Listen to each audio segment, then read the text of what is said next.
आमच्या कार्यकर्त्यांनी हल्ला केलेला आहे। आमची एकच मागणी आहे, हे पवित्र लोकशाहीचं मंदिर आहे, अपेक्षित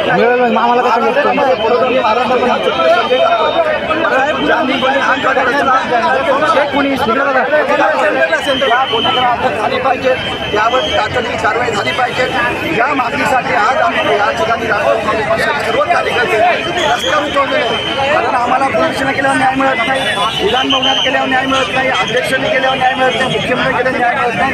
आम्ही न्याय मागायचा कुणाकडे? हे मंदिर आहे, लोकशाहीचं पवित्र मंदिर आहे। डॉक्टर बाबासाहेब आम्हाला जी घटना दिलेली आहे, ती घटना मानणारे आणि संविधान मानणारे आम्ही सर्व राष्ट्रवादी काँग्रेस पक्षाचे कार्यकर्ते असताना आज आमची मागणी आहे, जे मोठाड आरोपी 6-7 आरोपी आहेत, त्या आरोपीला पकडलं गेलं पाहिजे। या मागणीसाठी या ठिकाणी आली। सरकारी मालमत्तेचं नुकसान झालं म्हणून जितेंद्र आव्हाड यांच्यावर गुन्हा दाखल झाला। बघा, सरकारी मालमत्तेचं कुठेही नुकसान झालं नाही आहे। डॉक्टर बाबासाहेब आंबेडकरांनी संविधानामध्ये जे जे आयुध दिलेले त्या आयुधाचा वापर करून लोकशाही मार्गाने या ठिकाणी आंदोलन केलेलं आहे। कुठेही सरकारी कोणत्याही गोष्टीचं नुकसान झालेलं आहे। आम्ही आजपर्यंत आंदोलन केले, अनेक आंदोलन केलेले आहेत, परंतु आम्ही असं कुठेही सरकारी मालमत्तेचं नुकसान होणार नाही अशा पद्धतीने आम्ही आंदोलन करते आहोत। त्यामुळे आपण जो आरोप आमच्यावर करताय तो आम्हाला लागू होत नाही।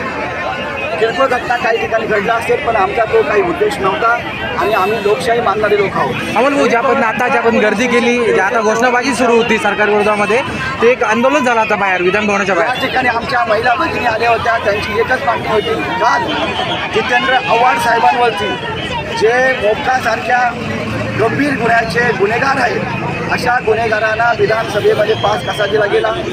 पास दिल्यानंतर आमदारावरती प्राणघातक हल्ला करण्याचा त्यांचा प्रयत्न होता, परंतु या ठिकाणी आमच्या कार्यकर्त्याचा निभवला गेलेला आहे। म्हणून आमच्या महिला भगिनी रस्त्यावर उतरून या ठिकाणी न्याय मागण्यासाठी या ठिकाणी आलेल्या आहेत। यापुढची भूमिका असणार तुमची आता बाकीच्यांना ताब्यात घेतलेले आहे। आम्हाला न्याय मिळाला पाहिजे। जे मोकाट 6-7 आरोपी आहेत त्यांना देखील अटक झाली पाहिजे। जर अटक झाली नाही, आम्हाला न्याय मिळाला नाही, तर आमच्या कार्यकर्त्यावरती हल्ला झालेला आहे, ज्याला मारहाण झालेली आपण सर्व सीसीटीव्ही कॅमेऱ्यामध्ये पाहिलं। विधानसभेच्या मुख्य प्रवेशद्वारावरती अशी घटना होणं ही निंदनीय आहे, पुरोगामी महाराष्ट्राला न पटणारी आहे। आणि एखाद्या गुन्हेगार आतमध्ये येतात आणि ते गुन्हेगार हल्ला करतात, ज्याच्यावर हल्ला झाला आहे त्याला तुम्ही अटक करताय, आम्ही न्याय मागायचा का नाही? म्हणून या ठिकाणी पवित्र मंदिर जे आहे आपलं विधानसभा विधान भवन या परिसरामध्ये आम्ही आंदोलन करतो, न्याय मागतो। थँक्यू।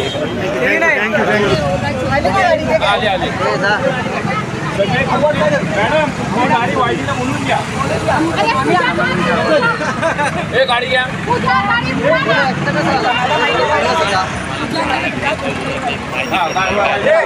बसा चला।